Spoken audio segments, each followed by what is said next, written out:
Hey guys, it's Barrett with the Gimme Camper. So today, on our multitude of videos that we do about not camping, we're going to be talking more about our mini excavator here, our Rippa R10 Eco that we got just a week ago. Hadn't even had any time to really play with it yet.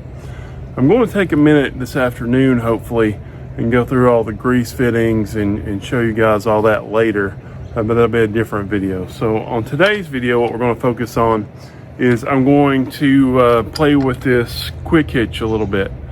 This does come standard on the Rippa R10 Eco, which is another reason that I really like this machine. Now, some things to know about the quick hitch is they say that whenever you use this, it does extend this out a little bit, so it can lower your curl strength a little bit. So if you ever need like really strong digging, sometimes you might want to take this off and just pin your bucket or your ripper tooth or whatever right on here. But for most things that I do, I don't think that that'll be an issue. Now, this quick hitch is fairly simple, but it is easy to hurt yourself on, so that's why I wanted to talk to you about it. So what we're going to do is I'm going to show you some close-ups of what I'm talking about here too, but essentially right now there's nothing on there. So how hard is it to put something on there? Well, you can just curl down into an attachment, which we'll try in a minute. I hadn't actually done that yet. Hadn't actually put anything on it. I just took the other attachment, the standard bucket, off. So I want to pick the bucket up and we're just going to put it on manually and we're going to see how that goes. All right, so we're going to pick our bucket up. This bucket, it probably weighs 20 pounds. So you're going to curl this front tooth on, or the front pin. So we're going to set that in there. And we're going to get our hand away from this back pin, and we're just going to slide it back and it should clip into place.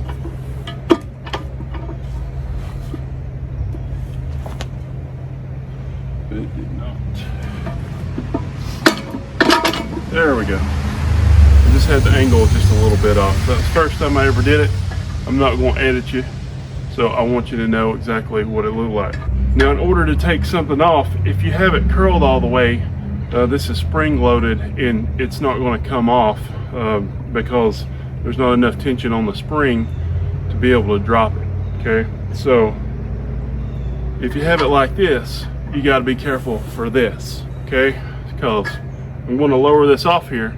It's going to fall and you don't want your foot underneath it. It's common sense, guys. You can also do this closer to the ground, obviously.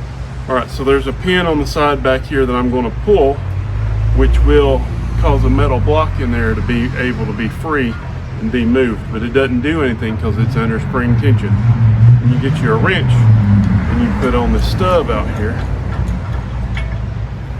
So you pull this out first, you step back because it's going to fall, and then you push this down. There goes your bucket. Pretty easy.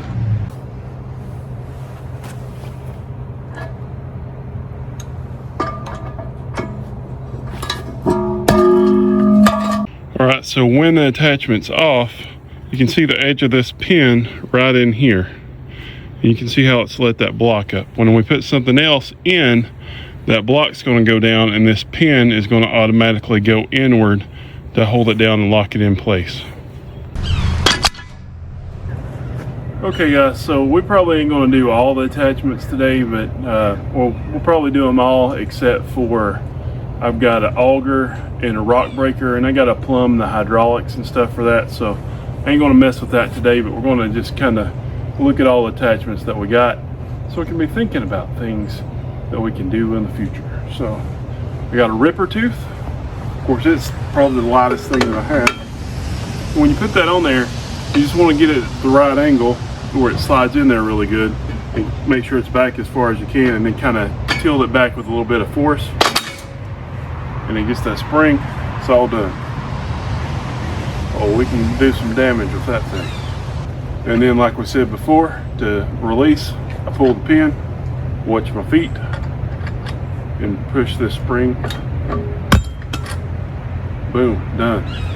All right, so we also got a trenching bucket here. Of course, it's just more narrow. That way you don't have to dig up as much dirt if you're just doing a trench. And it's a lot lighter because it's a smaller bucket than the main one. Same thing, all the way on. And if it doesn't click in the first time, just kind of reset, make sure it's pushed all the way back, give it another tilt, and then it seems to be working fine. All right, then we have our rake. Now I think this is probably going to be my #1 attachment besides the standard bucket, because it can make like a grapple, help get like vines and stuff out. It's one of the lighter ones, so that's good, just because it's of course got all the free space in there. Yeah, with that grapple, I think this thing's going to be awesome right there. We'll see it in action here in a little bit. But like I say, this is going to cause like a little bit of a grapple effect with the thumb here. I do actually have a grapple, but they say it can be a pain, because I think you got to take this quick hitch off and mount it directly here.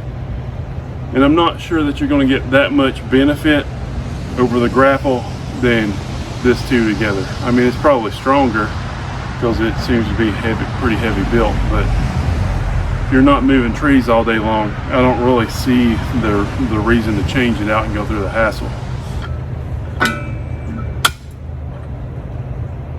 Stuck it right in the ground. All right, then we got this mud bucket. People also call it a grading bucket.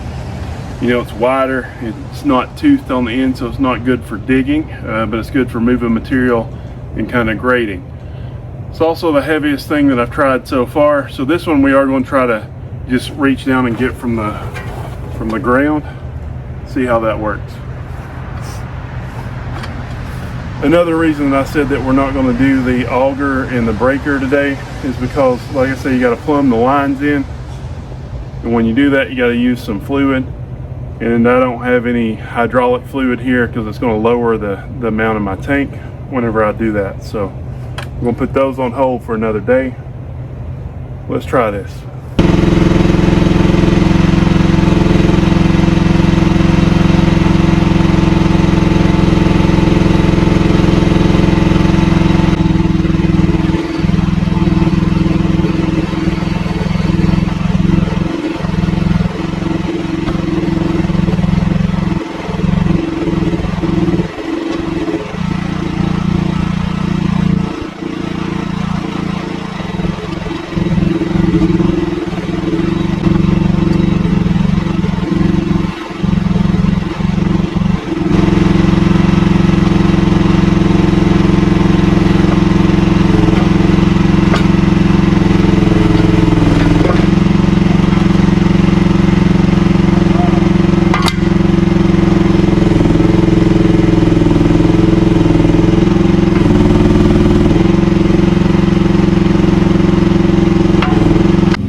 Alright guys, so basically we're just doing a quick introduction to our attachments here, minus the rock breaker and the auger.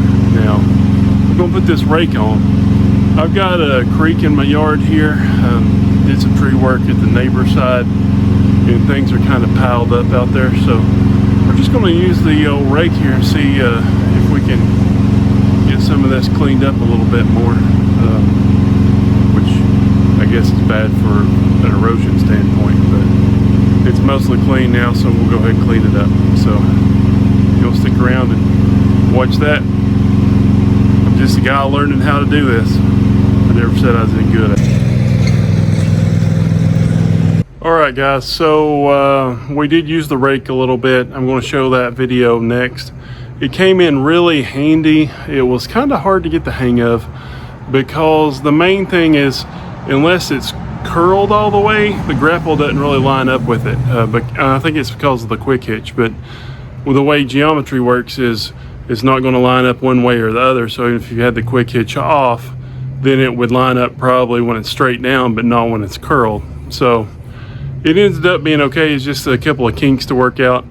It's the first time I actually used it to do much of anything, and so it's a little bit jerky at times, but not as bad as I actually expected. And I got the RPMs down low, and the biggest problem that I've had so far is just the tippiness. And so I had to go like to my neighbors to do that side of the creek, and I thought, oh, this isn't too steep here, and so I went over there and it kind of flung forward, my knee threw in the throttle, and started hitting things that I didn't mean to hit because I had my coat on and my pockets were a little wider than usual, and it was a mess for a minute. But nobody's hurt, nothing's injured. So more things for the learning experience. Be very careful with these on any incline because it is quite a different beast. So it is what it is, and I'm really happy with this thing so far. Like I say, our next video is going to be about all the grease points. We're going to change all the grease zerks out from the needle point to the metric traditional zerk fittings. That way I don't have to use the adapters and stuff like that. I actually bought a Hercules battery powered grease gun and an adapter for my DeWalt batteries because they had really good reviews. It was only $10 more than the Bauer, but it has a longer hose. But we'll get into all that next week. And but for now, I've been really happy with this thing. So thanks for tuning in. Thanks for watching, and we'll see you on the next go around. But stay tuned if you want to watch me play around on the banks of the creek in my yard.